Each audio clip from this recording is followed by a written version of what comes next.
What up, my freaks? RuinusInsight here with part 15 of my Total War Warhammer 3 modded King Louen campaign. So as we saw last time, a fairly eventful episode as we were able to destroy Ikit's Claw's army, and I doubt that we'll be seeing him again as his faction is pretty much done for. In addition to that, the end is now nigh. We have 8 turns to prepare, though fortunately we did get materials at sea at the perfect time to help us prepare for it, so hopefully we'll be able to just fine. Now in terms of what we gotta do this time, this turn, whatever, we will be moving, I think, against Scarbrand. I originally was thinking we should probably save him for Louen, but I feel that he won't attack Louen, as in, I doubt that he will. A bunch of bloodletters against Lowen's army. I think everybody's run from Lowen's army for now. And even if he stays in range, I'm not sure that we can sacrifice the movement to go after Scarbrand instead of maybe Lucchini and then Sartosa. We still have to return to Mousillon after all. And the other reason that I think that this should be done is because Renee here can actually reach Scarbrand, if I don't misclick. And screw everything up. Yeah, so she can actually reach Scarbrand, so Raponce and Renee's peasant armies should be able to get there, which we should probably make use of, as otherwise they wouldn't be moving, and Renee doesn't have the Scarbrand defeat trait either, so there is that. I think I forgot to move Adelard last time around too, so we should probably move him into the fill cargo. I think this should be auto-resolvable, just, oh, it's not even a battle. Alright, barrels of rum for you and another Trickster's Shard. And any other island nearby. You do have 8 turns. We can go all the way this way. Wait. 8 turns, right? So we could go 1, 2, 3, 4, 5, 6, 7. No, that's iffy. Let's go this way.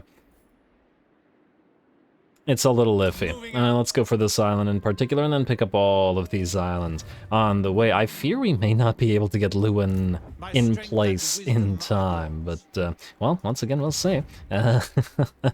Nervous laughter. Okay, let's hit up Scarby, shall we? To do so, we will apply a few points. What will be useful here? Well, Curse of the Midnight Wind definitely will. You actually have okay amounts of mana, but you don't, and Renee has to open the battle, so frankly the points assigned to the damsel probably won't matter at all. If we do cast something, it'll probably be cheap Urinons, so we should probably level that up then. Alright, Urinons it is. Like so. And frankly, I'm still going to replace this damsel with a damsel of beasts in this particular army for the peasant buffs, so yeah, that's gonna change anyway. You're near to deadly onslaught, Mr. Paladin. Paladin. You see, I told you this would happen. Damn you. Ah, okay. Scarred Veteran and Deadly Onslaught for you, and then Henri Le Massif for you are going to try to get Stand Your Ground. In fact, there is no try. You will get Stand Your Ground. I guess Retinue Bard, Stand Your Ground, that'll certainly help. Alright, Raponce, you're gonna move in close. Might do a few more item swaps and stuff before we attack, though. Alright, we do have a few extra items after all, and Scarby is quite dangerous, let's say. Also, I do have the one-button respec now, and I guess we don't need it for this particular battle, but it's certainly something to consider. Let's get you... Well, you have the Sword of Lyonesse. Let's get you your Armor of Fortune, like so. Talisman of Endurance is fine, and Potion of Healing is very much fine as well. As for additional ancillaries, you can have a War Banner. The Court Jester doesn't really matter, and frankly, neither does the Scarecrow Banner. The Pit Fighter can be had, and I guess a Valet, and that's it. And we have 2 students that aren't in any army, but we don't have the heroes for them. Do we want to give you anything, sir? You know, you have the flammable thing, which is great, but I think we'll give you the Executioner's Axe for now. We'll probably give that to a Lord later on, but for now. On the other hand, you're an anti-large unit. Maybe we'll give you some anti-infantry via Giant Blade.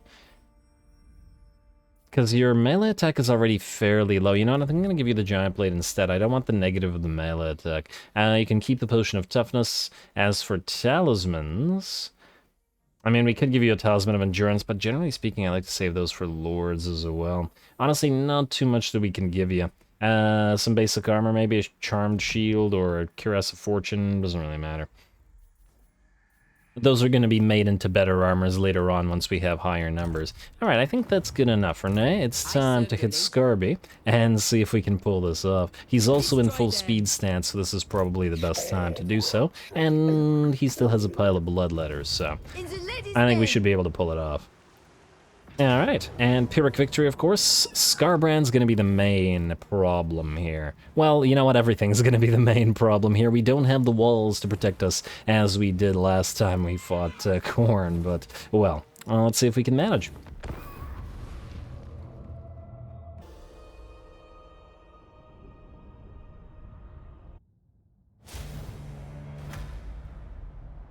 For my lady!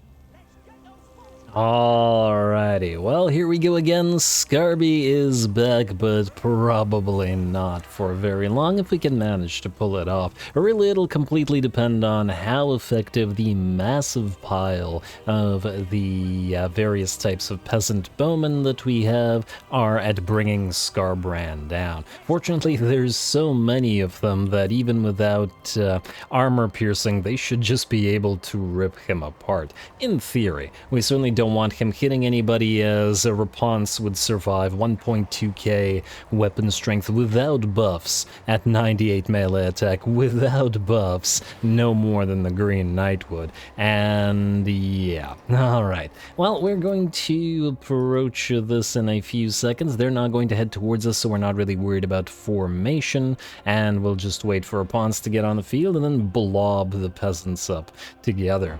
Kinda nice to fight without having to rely on the elite knightly units and just try to out-mob the enemy. And we've done it once against Scarbrand. Hopefully we can do it again.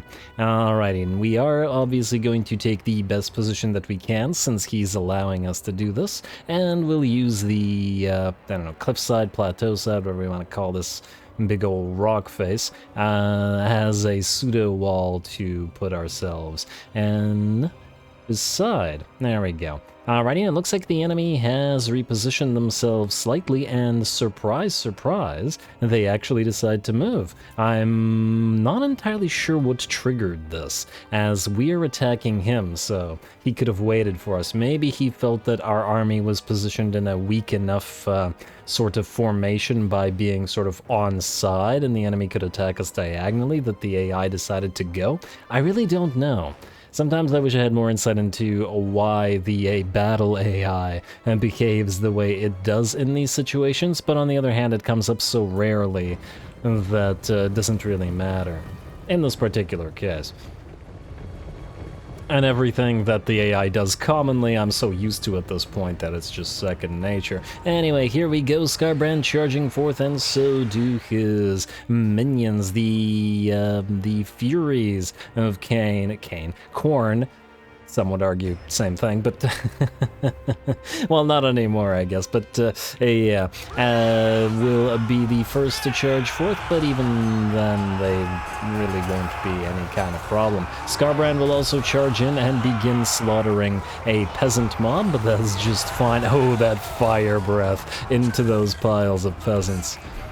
I gotta say, I do love watching Scarbrand work. He does great work, doesn't he? I'll pick up a peasant and just smash and stomp.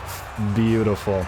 Well done, Scarby. Let's see how the rest of your forces are doing, however. Reponse and her paladins are going to hunt down the enemy cultist here, and then probably follow up by hunting down the exalted hero of Couronne. We've got our line of Bretonnia active, so melee reduction, or melee damage reflection rather, is in, and the missile resistance is probably helping us quite a bit with regards to taking damage from our own units. We also have not yet committed most of our peasant, well, our men-at-arms specifically, as the mobs are taking the brunt of the enemy charges and allowing us to dish out damage to them with our archers, while not hurting our men-at-arms and only hurting the mobs that we've extolled to fight. And there we go. Now Scarbrand's getting focused down by, I think, 5 units at once, at the very least. And he's starting to take a little bit of damage. And it's going to take a while at this rate, but, well, we can just force more and more units to fire. And there we go, and how many are doing so now? More than half by the looks of it. This is going to hurt when they start really and getting those volleys in there. Let's see how Scarby survives the arrow rain. And all the while, all he's doing is fighting a single peasant mob, which is actually doing a reasonably good job. I kind of like the arrows flying overhead. The peasant mob is doing a reasonably good job at holding these guys off, certainly longer than I was expecting. And that's a lot of arrows. We think we've got more than 10 units firing at him at once, and he's down to about a third of his HP. Now we've sent in our men-at-arms with maces to fight together with those peasant mobs, so the mobs aren't by themselves. They're the holy wardens of La Maison Tal, and Scarbrand is once again brought down by peasant bows. That was just mean, but we have so many bowmen in this particular army. It's just a rain of arrows. And hey, isn't it nice to see Bretonnia win in just, with just piles of infantry? Because of the way they look, it's very medievally, as in like a historical title medieval, minus the fact that they're fighting demons here, but you know. Alrighty, and we're nearly done here. Looks like the enemy, I was about to say demon nuts, but bloodletters are melting away. And only a few units will remain. Yeah, it looks like the arrow fire was more than sufficient this time around. Alright, and doing a little bit of work with our beast slayers as well.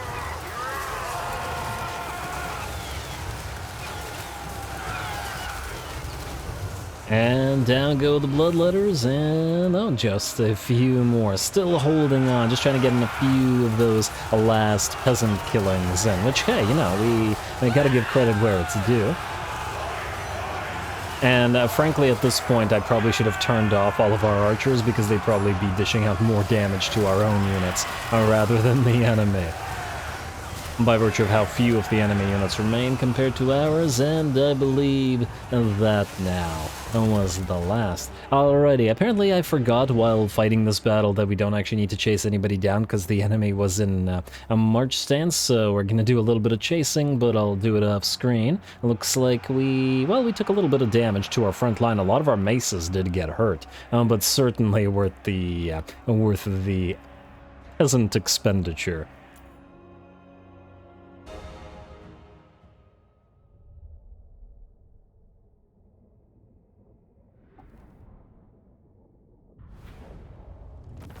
Alrighty, there we go. I guess who needs to deal... Oh, you have reached the maximum amount of chivalry. Great. We'll take the 3k because we have materials at sea as well. Plus, we don't care if Renee gets debuffed. Treasury. Thank you. As I was saying, who needs to take Scarbrand down in personal combat when we have the ability to send hundreds of peasant archers after him. I also didn't think of one thing, though. These two armies are close enough to potentially attack these two, which could be an issue if they do. Considering they got hurt here. I guess we'll see. You two will probably also need to level up. You can have Arcane Wisdom, though we will be, since you're magnanimous, respecking you later, once you get to a territory.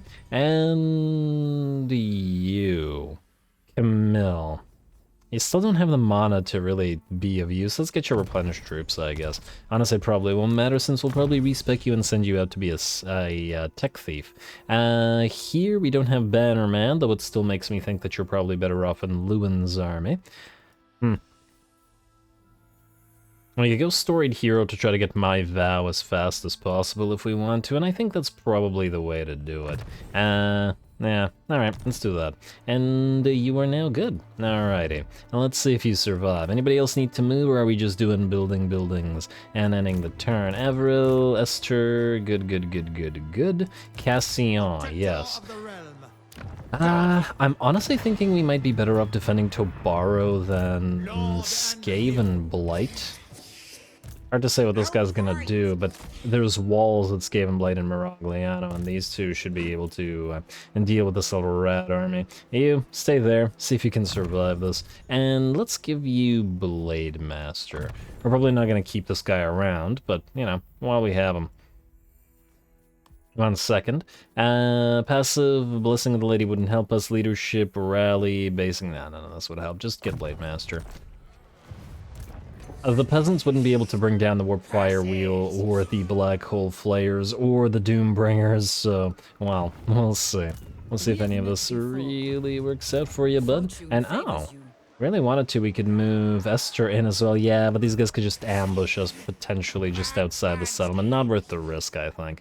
Alrighty, let's get our charity back up and running, or at least the tech towards it. Then we will go and build some stuff. Mousillon, yes, let's keep going for that landed estate, and we'll actually have to build the windmill here, whatever the building was called, later. Let's get the clothier at Bordelot, which is counteracted by the fact that we have a lot of extra control. Wasteland, Marienburg, it's 2.4k, it's never gonna get any cheaper. Al-Haik, I'm on the fence about the Royal Stables, but honestly, it's not the worst investment in the world. Knights of the Realm can be turned into foot knights and thus still be beneficial to Repons, not being peasant units perhaps, but the People's Hero is just straight up for infantry units and does include melee infantry knights, so they'd still get Frenzy, they'd still get the People's Hero buff. The only thing they wouldn't get is the extra 10% physical resistance, but I mean, they'd still, without it, probably outdo the men-at-arms with polearms in terms of anti-large, so I think it's still better to do it that way. Yeah. Or maybe I'm just convincing myself. Anyway, Magritta, let's upgrade your ports. Let's get everything upgraded, I guess, everything we can. Miragliano, I'm just gonna hope you don't get attacked. It's a relatively cheap basic one. I want it started because the materials at sea will end in 4 turns, and thus will be... Oh, no, I still wouldn't be able to upgrade it. Nonetheless. Build it. We don't need the smithy here, but it does provide a foot squire, and thus I think we'll leave it alone. Let's get the grazing pastures. Gisero Gap. You know what? I'm gonna upgrade this occupied fortress to tier 2. Yes, it doesn't really do anything to... Yeah, whatever. Honestly, I really feel that these things need something to actually give a benefit. Like, I'm just trying to rack my brain. I mean, it does give growth plus 10% all adjacent plus 10 rather. All adjacent provinces at tier 5. A massive amount of investment for a tiny, tiny buff. I feel just increase that slightly and it'll be more worth it to upgrade them. I mean, past the point of their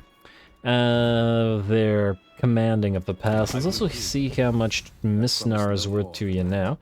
And basically nothing. Oh, you're poor again. What the heck? What did you do? What did you do, Eltharion? What are you spending your money on? You haven't been at war with anybody at any point. After Nakari. Well, we'll see. He'll make some money eventually, I hope, and then we'll get some use out of him. We should also start looking to move Avril Mercier to Longwy, or rather to Lyonesse, in 2 turns, wherein we will get some Pegasus Knights and Grail Knights recruited. Oh, actually, just Grail Knights probably. Well, maybe a couple of Pegasus Knights. They're gonna be super expensive to recruit, like right now. I know this is global recruitment, but 4k cost for Knights of the Realm, 7.5k cost for Grail Knights. That's a little bit steep for a single unit, wouldn't you say? Also, Diplo. Let's see what we got here. Followers of Nagash. No, we're gonna attack you soon, so why would we do that? And the rest is, I think, fine. Probably gonna do a couple more defensive or military alliances just before the endgame scenario comes in, but for now we're okay. Alrighty. And the rest of this, I believe, is good, so we're gonna skip unassigned skill points, building upgrades, outposts. We need the money right now while we have materials at sea. And unless I'm missing something, and I don't think I am... Wait. We build one of these things. Oh, wait, no, we can't. 1 second, we need 1, 2, and then 3 spaces. Yeah, so unless we delete the landed estate or something here, which I guess we probably shouldn't do. Or delete the clothier. Yeah, what we'll probably do is we'll delete the water wheel and the landed estate, replace the water wheel with the storehouse here to increase the income from industry, and just use the industry income instead. In this particular location. Because once again, it'll get counteracted, despite the fact that right now the farms are making way more. I don't know yet. Maybe it's not that important. Let's end the turn.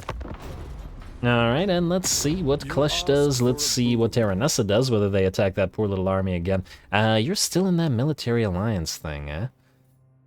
Oh, man. It's the Sisters of Twilight that have me concerned. Maybe we should do this after all. Counteroffer. Do we just do it? Alright. Honestly, Mother Ostanka, sorry, but if it'll be between you and between Mazda Mundi, I'll pick Mazda Mundi, so propose offer, fine. Agreement. And the fact that she's very friendly with the other High Elves does work for us, though. Alright, Clanesh and Clush is just going to sit there and he's going to raid. Okay, interesting. Not what I was expecting out of him. Aranessa, are you going to move or are you going to allow Louen to move in and take Sartosa?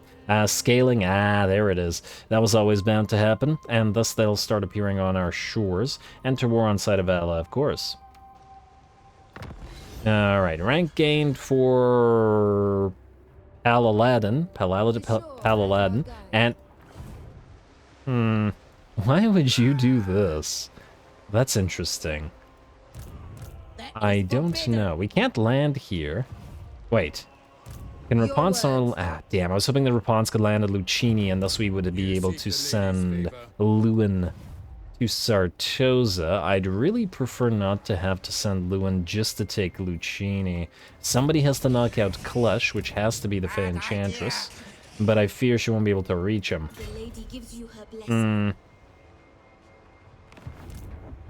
Although, well, I guess it depends where he runs. He can't reach Lucchini either. Damn, alright, fine. Let's send her here. I guess she'll have to chase him down. Probably suffer a little bit of attrition on the way. And land right here, please. He's going around this way. Like so. He's not going to loop... Or is he? Damn, if he had just gotten a little bit closer to Tobaro. Alright, you are going to... Wait. If you go into the Crusade... you don't get any bonus movement. Damn. Well, I guess you can channel since, you know, we've had mana problems throughout the campaign. You two basically have to stay at sea. You have no choice. I guess we bypass Lucchini for now. What do we have in terms of defenses at Sartosa? I think this one is worth fighting. I just really want it to be a field battle. We could risk it and send Louen to Lucchini. But with the Endless Night at 7 turns, it's a little bit iffy. I think we're best off taking it now and then taking out this army with these guys. Wait. Would Renee be able to go to Lucchini? Hard to say. But let's find out. Rapance, I'm gonna have you move to the shipwreck. Yeah, do it. Let's see if we can get this right. Then you can explore the island. You gonna let us auto-resolve this? Yes, good. We'll give the Banner of Swiftness to Rapance for now, even though eventually it'll get replaced because she doesn't need the Perfect Vigor, because she'll get it herself. And the War Banner to... Weapon Strength, Leadership, and Reload Time. Nah, it's still gonna be to the Beast Slayers. Auto-resolve this. A little bit of damage, and I think not enough money to... Yeah, it's fine. Alright, like so. Then, let's see if we can't hit Lucchini from here. And we cannot. Tollkeeper. Oh, damn, I should have tried to get more students as well. She got materials at sea again. Incredible. Absolutely incredible. We're having good luck with the islands. Damn, some real good luck with the islands. It's so bizarre. In some campaigns, I never see materials at sea ever. And then in some campaigns, I get it multiple times. Alright, well, I'm gonna go land right here and see if we can't hit this. Rapance, you will follow, if we can get you to follow. Yeah, for the lady. You can't land, Renee. Alright, well, regardless. Louen, you're going to Sartosa. Hopefully you can actually be... Don't tell me you can't land there. I'll be very concerned. I ride. We also don't know that there isn't a full stag of Lucchini. Alright, you can land Sartosa at least. So that one at least is doable. And you can at least face off against Aranessa this way. You, Rapunz, are going to move right beside Renee here. Alright. And then we're gonna have to just stay here because we need to keep an eye on Klesh. I wonder what he's gonna do. I have a feeling he's gonna go this way, which, I mean, we can't really protect some of those places, but oh well. This is a Remnants of Battle, which I believe, unless I'm mistaken, does not have a battle in it. I'm not 100% sure, but I'm almost sure. Let's hope that I'm not wrong about this, because otherwise it would be a waste. Sallying forth. Because it's a Remnants of Battle, it's post-battle. Ah, damn, it is a battle one. Well, okay, well, screw you too, game. You sit here, you go into regular stance, then hit it next turn. Let's see, anybody else or anything else? No Scarby forces moving down here, so we're looking okay. Anybody else need to move? And doesn't look like it. And what we do want to do, though, before we attack with Louen, is I want to double check if there's another magnanimous prophetess. Melancholic. Everybody's melancholic. Oh, there is a magnanimous one here. And you're an extra magnanimous one. Yeah, I know about you. Don't you worry. We'll have time for you too. Alright, well, let's do the Sartosa battle, shall we? Level you up, Louen. You can have... not the Peasants' Duty, but the Protectors of the Realm, which includes Questing Knights. And stand your ground, unless there's something super good for 1 point for you personally. But I don't think that there is, so stand your ground. And we'll get Chivalric Code for the Grail Guardians and whatnot. Alright, now you're Paladins. Mining Majesty, Egocentric, do we make you hit harder? Well, I guess everything makes you hit harder. Well, you know, Selective Abhorrence, Weapon Strength plus 25%, or... we could get We Are the Elite, charge bonus plus 10% for everybody in the army, and for whatever reason that includes 4 Green Knights and 5 Lewins. I think it's with the different type of mounts that they have. Wait, the Green Knight does different types of mounts? Yeah, let's go for We Are the Elite. I don't really care for Retinue Trainer, but more charge bonus for the piles of knights, why not? 1. And just double checking you have Deadly Onslaught, good, and you can have We Are the Elite as well. Where the charge is at? 77, 125. You don't have Deadly Onslaught or True Hero Bretonnia, so let's do that. Blade Shield, Scarred Vet, Deadly Onslaught, and then we'll move on to We Are the Elite afterwards. And lastly, you, Sophia Paravant. You are missing Shield of Thorns, couple points in there. We could do Onslaught. Winds of Magic Power Reserve Capacity plus 2 for own armies, faction wide, decent. Regrowth is decent. Dweller is below. Do we have mana now? Oh, we have mana now. Crazy. Crazy times we're living in. Yeah, I think we'll prioritize the Regrowth and Dwellers below, both of which are fantastic spells. Alright, well, looks like we're good to go. And you have the Trickster Shard. Yes, no, you have a Forbidden Rod. Still good, though. Attack. Wait.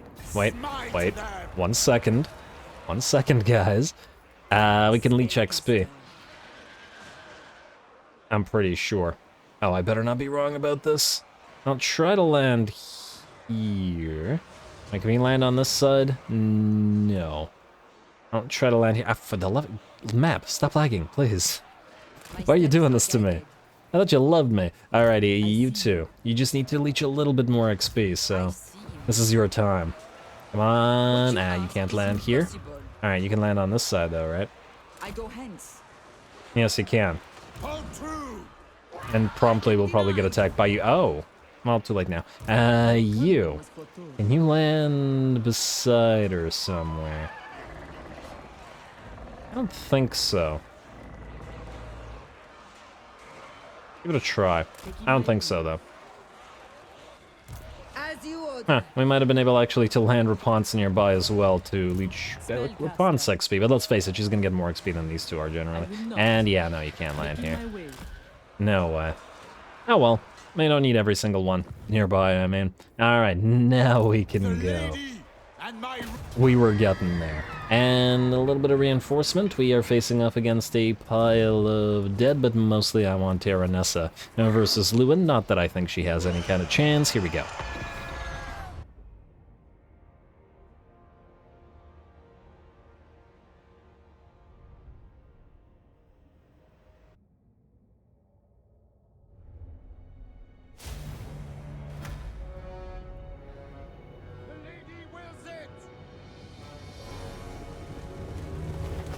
Alright, ooh, it's this lighting. I always love battles with this particular lighting. They always look fantastic, and I do love my vampire architecture as well, whether it be Vampire Coast or a regular Vampire Counts, and with the glorious lighting, this is all gonna be a fantastic battle by the looks of it. Anyway, time to bring down Sartosa. We're gonna move on in and have Louen and go after Aranessa immediately, if he can land here, though the house is in Beaky's way a little bit. And of course, in a duel, Aranessa has really no chance one-on-one against Louen. She's going to pop Manan's Luck to buff her melee defense up to 125, and a little bit of a 25% damage resistance. Well, she's still taking damage, though, despite the massive amount of defense. Well, I guess Louen, his melee attack's at 85, which ain't bad. Alright, well. She's gonna try to book it out of there now, though the zombie mobs certainly don't have the mass to keep Louen in place. Our paladins are working on their own. They're back here, and they're trying to go after this Death Shriek Terrorgeist and a few of the other units, while Louen continues trying to chase Aranessa down. A few more hits and she'll be gone for good, probably, as the faction is soon to be destroyed if we're successful here, and she's down to about a third of her HP. Of course, this is only the beginning skirmishes of this particular battle, as the gate needs to be opened for the knights to stream on into the city. We do have our units of Knights of the Azure Sky, our Pegasus Knights, and back here they're going after the mortars, so hopefully to prepare the way for the knights without them getting ripped apart. Well, maybe not ripped apart, but slightly damaged by enemy mortar fire. Alright, and Louen a couple more hits. It looks like Aranessa is just about done there. And there we go.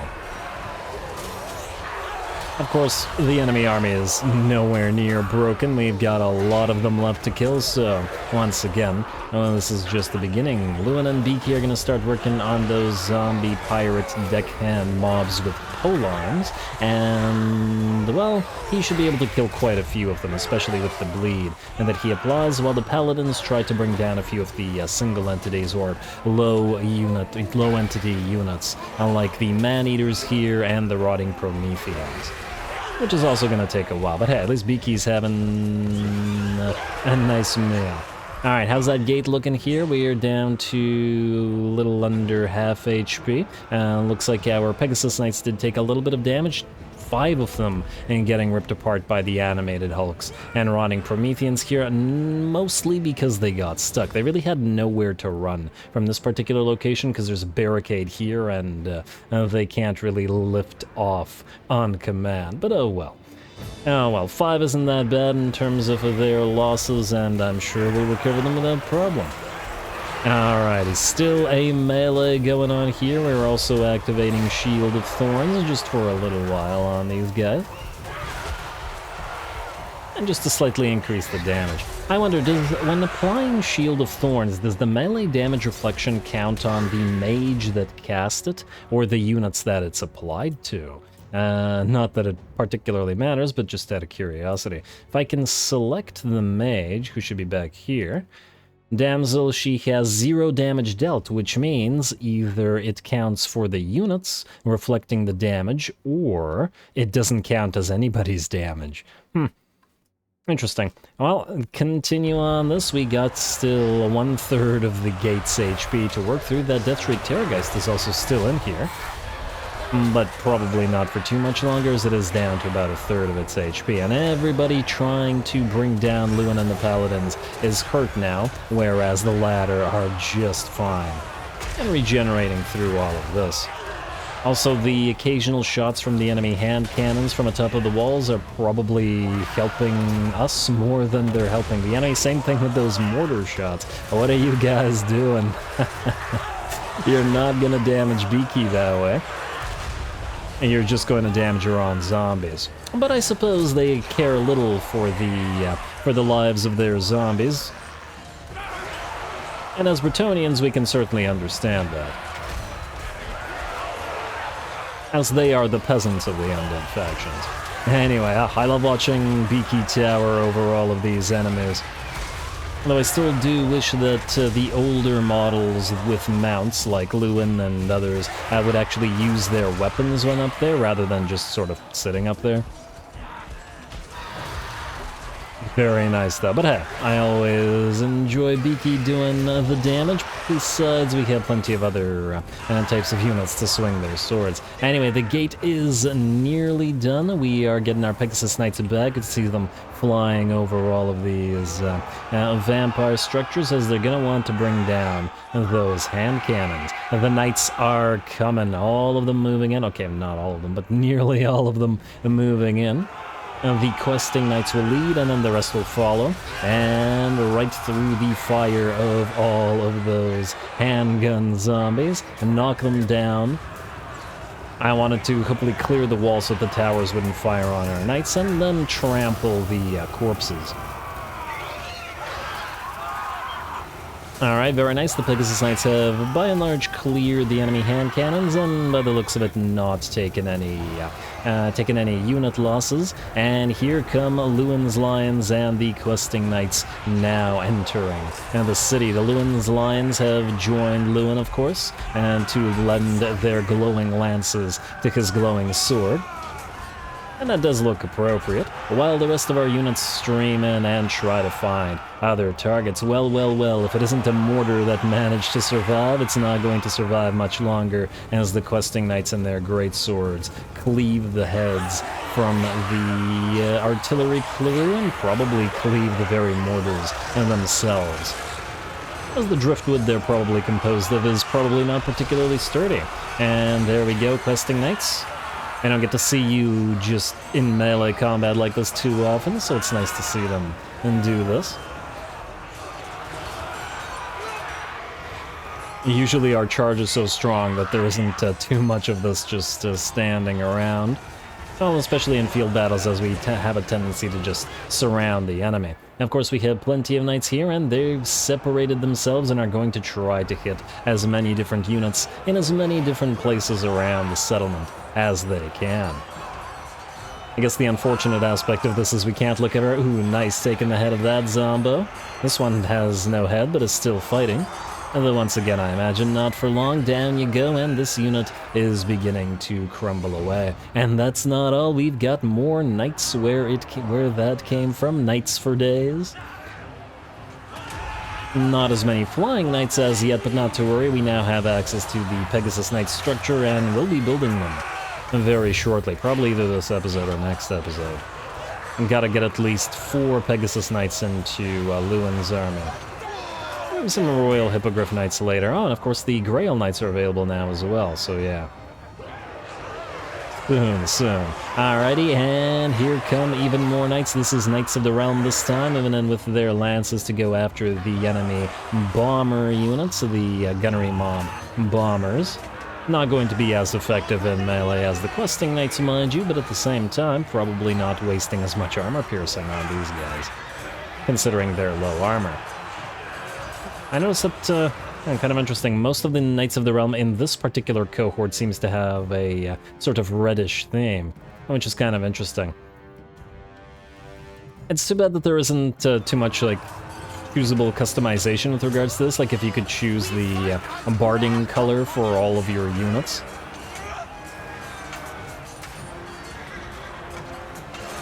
Of course, I'd use multiple types all over the place as well.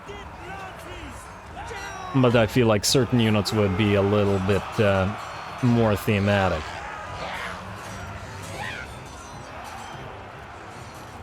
Alrighty, and poke away with those lances. The Pegasus Knights moving in the background, and I do believe the battle is pretty much ours. And there we go. Alright, no problem at all here, and oh no, never mind, there is still one vampire fleet captain. I'd like to think that this vampire fleet captain, having seen what's happening, is just booking it out of there. But alas, the Pegasus are far, far too fast, and the paladins will have no problem surrounding it and bringing it down.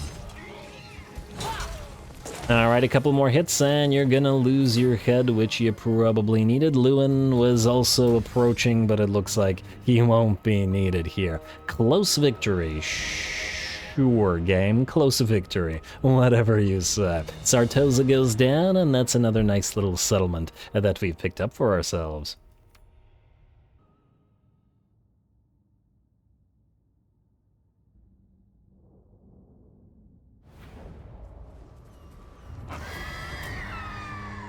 Alrighty, fantastic job as always, and isn't it nice to have mana for once? It almost feels strange to fight with mana in this particular campaign. Anyway, looks like we did well as always. The Louen's Lions get the... well, actually they got the second most, because wow, exactly 30,000 damage on the Knights of the Azure Sky there. What was the likelihood of that happening? Otherwise, we have a few other standouts. The two knights and the knights who say we are both over 100, and the Forza Lady are just nearly there as well. Alright, and Louen. Louen won. 64k damage, 186 kills, dueling and killing Ruinous, and just being a complete menace all around. Occupy.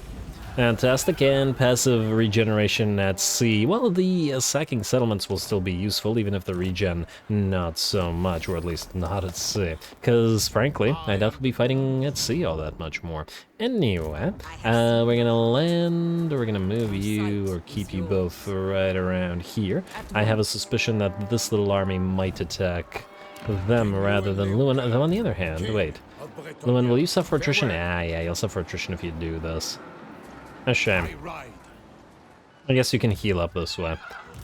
Oh well. We did not, unfortunately, keep the Peg Street pawn shop at Sartosa, but oh well. What do we want here? Probably not a rally field. And... not sure about the Grail Shrine. Either way, we'll go for Realm of Chivalry for now, and we'll delete all of this and replace it with wine and the special buildings and defenses, as it's a little too close to Scarby and to the ogres, who will inevitably turn on us shortly, at least these ogres. Yeah, to not build those defenses. Hopefully Goldtooth will be a little bit more amenable to an alliance of some kind. We shall see. Alright, what else do we got to do right now? We do have a decent amount of cash, so let's spend away. Blackstone Post, yeah, let's level you. Let's level you. Sadly, you won't reach the necessary level by the time the endgame rolls around, or the endgame scenario, I should say. Not really the endgame, per se, but you know what I mean. And Bill Bali, yes, to the wine. Though the growth would be nice as well, so would the public order. And Cathedral. Yeah, we're right, we can't sell ya. Not yet. Oh well, Tharian. Hey, we actually got to keep a decent amount of cash as well, which is quite interesting. 9 turns of materials at sea. This also, however, means we may as well begin to move towards Lyonesse. And this is within the province. I'll lose a little bit of cash because you won't be in Carcassonne anymore. You know what, actually, we can send Shadowheart to Carcassonne. My steps are guided. In terms of building, the amount of money that our buildings make, it's still really not a lot. And just kind of to make a comparison, in my, and this is turn 56, in my Karl Franz campaign, Altdorf or Reichland, the territory, was over 10,000 gold per turn by itself. That's close to the same amount as our entire empire is making now in a single territory. And there were a few other territories that were making great cash as well. Imperial provinces are much superior, and due to their four settlement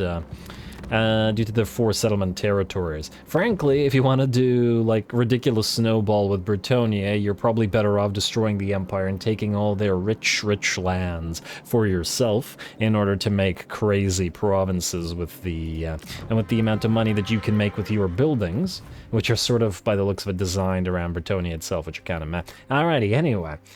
As in Mez, the provinces. Anyway, let's see if there's anything else we get to do, and then in turn, you gonna go for that town census. I'll let that complete. Let's double check Diplo, but I don't think there's anything, or at least I doubt it. Huh, Great Orthodox is nearly good for a trade. Let's do it. Why not? As long as they're not fighting the other Kislevites. And you can pay us money. Actually, not so sure that nickel and diming is necessary anymore, but this is deceptive. We're at 15k per turn. This is going to drop down to like 6k after various things happen. After materials at sea and blessed people and a few other things disappear, so it's only temporary. And I think Louen still has some kind of upkeep reduction on him. Yeah, wax-sealed rations. Deceptive. Anyway, let's end the turn, shall we? Skip. Outpost available. I mean, I guess we could build some outposts. Oh, Arguelon has a mission for us. Klesh. Sure, we'll kill Klesh. And you know what? I guess now we can build the outpost. Karak-Azor is reasonably safe, but I think Karak-Norn is safer, so that's where we'll build it. I know it's an outpost, but, well, what are you gonna do? Everything else, I believe... Wait, let's see. Vidrioth, no outpost available, and no outpost available for you. Daughters of the Forest... we can get an outpost, though. Arnheim is taken, unfortunately. And I guess Forest of Arnheim or Bleakhold Fortress are probably going to be the safest ones. Ugh. Yeah, you guys don't like that. Oh well. Bleakhold Fortress, I guess. I don't want to overspend on this right now either, so gotta be careful with that. As more stuff that's really expensive will come up. Anyway, in the turn, let's see what happens. Anna Coughlin will probably besiege Sartosa, but that's not going to help. I am curious to see what this little rat army will do.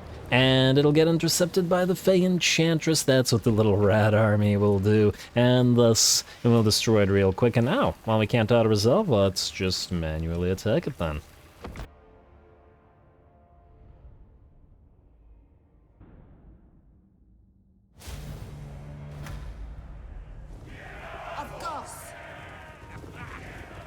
What did she say? I couldn't... Okay, I don't know what she said, but, yeah, I haven't heard a lot of speeches from the Fey Enchantress as yet, but hey, we just recently got her army. There will be plenty more to be heard as we go. This battle's probably only going to take a few seconds. I doubt the enemy will survive contact with our forces for more than a few, and just consider it an opportunity to watch the Fey Enchantress and the Green Knight fight a little bit. I'm gonna go after the Black Hole Flayers over on this side, and whatever the Regiment of Doomwheel, the Warp Fire's Doomwheel, is back there as the Green Knight tries to take it down. And here come the Knights to help the Fey Enchantress out, though I'm sure she could have taken care of the Doom Flayers without much trouble. The rest of the Knight will move right past the... right past the Flayers and into the enemy mobs of infantry, although it looks like the enemy Warpfire Throwers are going to get a few shots off. They'll cook a few of their own Skaven, of course, but they will damage our Knights a little bit. And before, of course, the Knights move on through and engage. Nice job to the Warp Fire Throwers. And hey, it's always nice to see the Warp Fire Throwers fire. And they're such an entertaining unit. Definitely one of the most fun to watch, and, well, I guess Skaven are just one of the most, if not the most fun factions to watch in the game. Alrighty, looks like the Doomwheel's booking it on out of there, and it gets brought down, and the Knights are going to charge right through the flanks of the enemy formation. The Green Knight's taken the wheel, the Fey Enchantress has found the enemy Warlock Master, and it looks like the battle is ours. Once again, if it weren't for the auto-resolve, I wouldn't probably have fought this, but, you know, it's nice to destroy this army, to intercept it, so that we don't have to deal with it anymore, because this guy was particularly annoying, and let's just say that the Fey Enchantress's army took that personally. Alright, looks like a few of the rats are still fighting, still holding on, just barely, but good job to them. Oh, no, it's not. It's the Warp Fire Throwers. These are the Doombringers. They're unbreakable. Yeah. Always bizarre to see an unbreakable Skaven unit. Alrighty, well, I guess we're going to have to destroy these guys then. Nice little position up on this kill. The knights are going to give chase to the units, mostly because it'll be faster to just kill these guys with the Green Knight and the Fey Enchantress instead. And there we go, and then at least we can see some of our animations, as we haven't had the chance to see too many of them as yet. And she does armor piercing as well, so that'll help against these units, though of course the warp fire throwers have relatively low unit HP per model, or model HP, despite the high armor. Down you go. Huh, why did the second one die? It looks like the first one lost its head and the second one was just like, oh, I'm dead now. Maybe it's pretending. I don't know. And there was one left. Down goes the last of the rats. And with that, the battle ends to annoy us no further.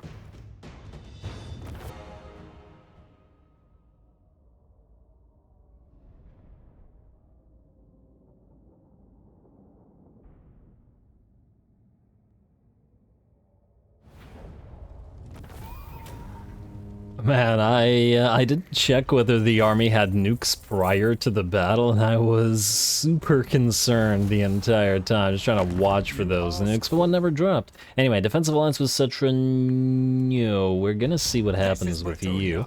Kotep wants... no, nothing with Kotep yet. I think, generally speaking, Kotep is disliked by both Mother Estankia and the Heralds of Ariel, so I think there's no reason to do any alliance with him. Same with you, Illyrian. Same with you, Safari, though for different reasons. And that's it. Okay, so, indeed, these guys did... oh, I was gonna say... yeah, they besieged us, so Louen didn't heal. I think we'll still fight this one just for fun. And... ah! Kazrak. Well, not Kazrak himself, but his faction. That's interesting. Wasn't expecting to see that here. Ally mission successful for Arguelon. Enemy killed in battle, which means the Fey Enchantress can loop around. Louen really can't stay here anymore either. Also, while we're here... hey, vow completed. Very nice. Settlement Sactobaro, and the Fey Enchantress, I think, completed her final troth. And with that one, Army receives Plague, but it's Cassian. Okay, so Cassian, two things with you. You don't need these peasant bows anymore. What I do need you to do, get the heck out of there and act as a plague ship. Don't spread the plague. You are going to immediately build stuff, like so. Maybe the growth instead, like so. And then we are going to switch you to Venerate the Lady to reduce the chances of that plague nonsense. Also uncollect the income here for a little bit. We're okay. And the Bray Herds come and they be brayin'. Fey Enchantress. Let us reset you now, since your points are not well set. I am, however, curious about one thing. Let's see. 1, 2, 3, 4, 5, 6, 7, 8... 9, 10, 11, 12, 13, 14. So we should, upon reset, have 14 points back. We have 12. Not 14. Oh, because you already have harmonic convergence, so we do have 14. Okay, good. Had me worried there for a second. Otherwise, the main thing that we want to get here, just double checking, is A, Lore Master of Life, B, Awakening the Wooden Life Bloom, and then Earthblood and Shield of Thorns, because you have reductions on them. Probably the Peasant's Purpose, although they're not costing you all that much right now, anyway. Let's go Beacon of Devotion and the Lady of the Land. We need that bonus growth for all provinces. It's not much, but we also have another 20 bonus growth to all provinces from that confederation, so that's a plus 40 altogether, which ain't bad at all. We need the Secrets of the Otherworld right now. Embedded Prophetess buffs. I think it's not that worthwhile. And we could go through the Peasant's Purpose just to get Arcane Wisdom. The thing is, I'm not entirely sure she has enough points for us to be messing around with that. Get a lot of additional Winds of Magic when it's already increasing. We could also start buffing the various... well, we could get the charge bonus at least for the Grail Pilgrims. Let's get another point in Shield of Thorns, because it is upgraded here. Then we can get Evasion, and then 1 point in Dwellers Below. You actually have the mana to be able to cast it, so yeah. And the regrowth will be very nice on the Green Knight as well. Alright, that'll work out. Speaking of the Green Knight, you also have points, my friend. And we were trying to potentially get Wisdom of the Ages. Legendary Chivalry. Lord Recruit Rank and Hero Recruit Rank +3 all provinces. Yes to this. And oh, that reminds me. Don't we have something on the Fey Enchantress that increases all damsel level ups by something? Or is that somebody else? Huh. Not Girdle of Gold. Am I crazy, or did we... Oh, maybe that's Rapunzel. Wait, we may want to reset Rapunzel, too. Oh, there's no May about it. Rapunzel. Local recruitment. Banish the Scourge. Here are the people. No. Huh. What the heck am I thinking of? If anybody remembers what I'm thinking of, please let me know. There is a something somewhere that gets us a +5 to all newly recruited damsels, specifically damsels. But I don't remember what it... Oh, we already have it. Whatever it is, we have it. Because it's 5 + 3 we just got. Okay, well then never mind. I guess it's not important what it is. What is important is you, Green Knight, you still have another point, and we're gonna get Wisdom of the Age. Oh. Maybe we should go for Purified Water. Nah, still the research. And then we'll go for Purified Waters, and then we'll start going through this stuff as well. Lovely. And he's going to be gone in 5 turns, but then he'll come back in one turn, and then hopefully return to the battle against the enemy. Anyway, with that, I'm going to call the episode, as we are very much out of time. Next time we'll start the episode out by having Louen attack Anna Coughlin and destroy Sartosa for good. We'll take Lucchini, we'll see if there's a stack or not there with Rapunzel, and then move on to Rifrafa to take Tilea as well. And we'll probably start moving through the border princes in a bit, but, you know, we need to deal with our borders and Scarbrand and the endgame scenario. Louen afterwards will begin moving northward to hopefully arrive at Mousillon on time, though I'm running it a little bit unsafe. I fear he will not be able to reach it in time, but, well, I guess we'll see. Stay tuned for more Bretonnia. Don't forget to leave a like and comment. All glory to the algorithm, and thanks for watching.